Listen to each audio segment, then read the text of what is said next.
Voilà, poulet riche. Boutique bijoux d'or, Mossi, Elengi. Boutique bijoux d'or, Mossi, Elengi. Voilà, poulet riche. Boutique bijoux d'or, Mossi, Elengi. Bonzambe ya bandu de quoi? Tala. Yoka.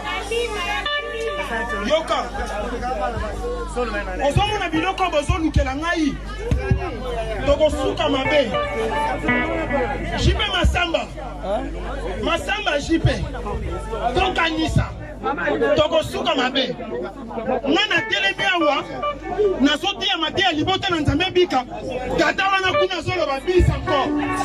Papa, mama, soki oza mobali, biloko nyonso nzoto ekoka yo.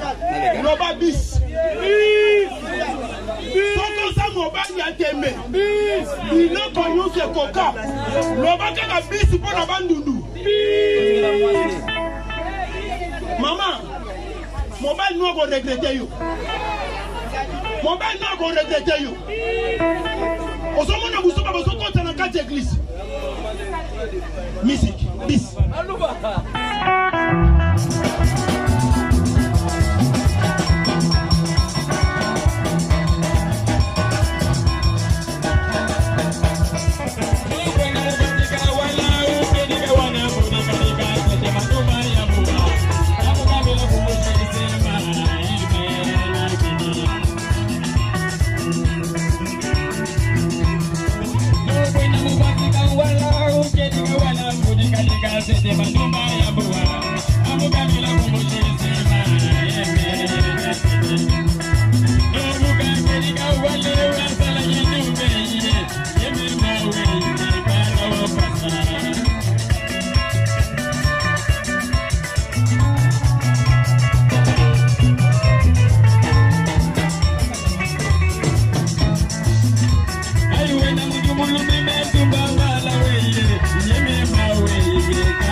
Bonzamba bandunde kwe? Yaya! Yabiso! Te, okoloba nanga yabiso yo nanya. Nako sote l'autre place wane mon frère. Yabaluba! Besanga di chef wana la kata. Yabaluba! Yaya! Kobanga mo Kristo baluba? Kobanga pasteur Mukuna? Kobanga pasteur Mutombo? Attention par là, là, nous n'avons pas de point sakaye. Naloba? Dans les sika, Muluba ya Mokristu. Attention par là, là. Attention, Monsieur Zobima. Attention, Samuel na Chiluba. Na lingina mona famille présidentielle. Bala kisanga ke bazali kolo ya bekolo nyoso uti koleka. Musique.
na yo mwane balobi tokota lelo biso nyonso na bilare butike tokota na biso tolata voya nsima mboka tala ayesali na ndenge na yo mwane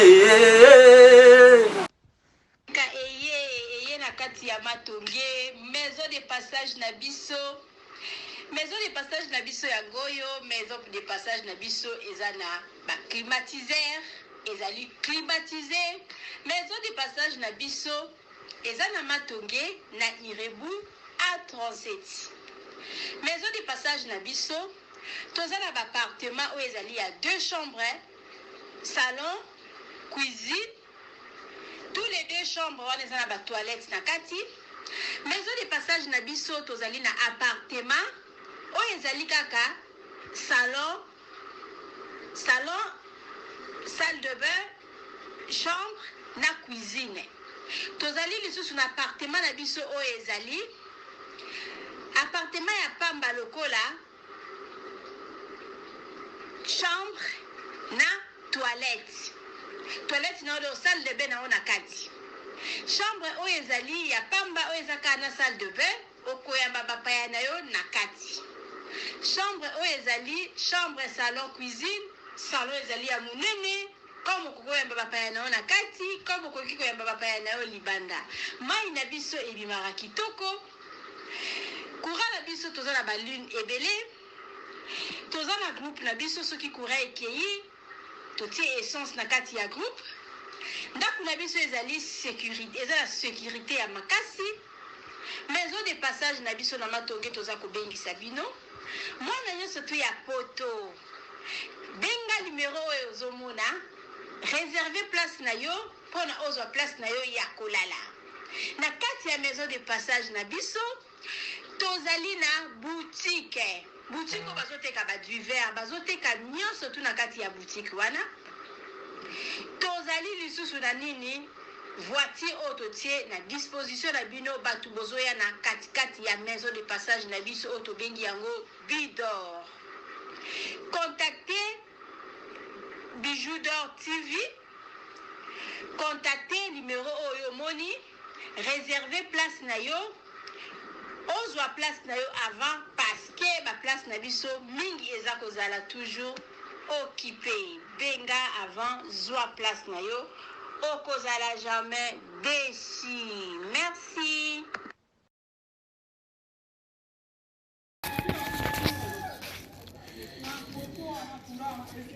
Salut, j'espère que vous allez bien. En fait, c'est plus pour les diasporas.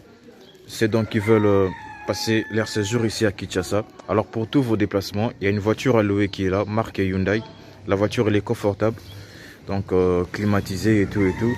Donc la voiture répond vraiment aux normes. Alors pour tout contact, veuillez contacter Bidor TV au numéro qui suit, plus 49 17 85 52 23 11. Donc je réponds pour une meilleure compréhension. Plus 49 17 85 52 23 11. Donc la voiture elle est là, marque Hyundai. Donc voilà. Donc ici nous sommes à Kinshasa. Donc pour tous les diasporas, pendant tous vos séjours à Kinshasa, voilà la voiture elle est là pour vos déplacements et tout. Donc partout où vous voulez y aller, la voiture elle est là. Donc vraiment, veuillez contacter Bidor TV et vous ne serez pas déçus. Merci et bye.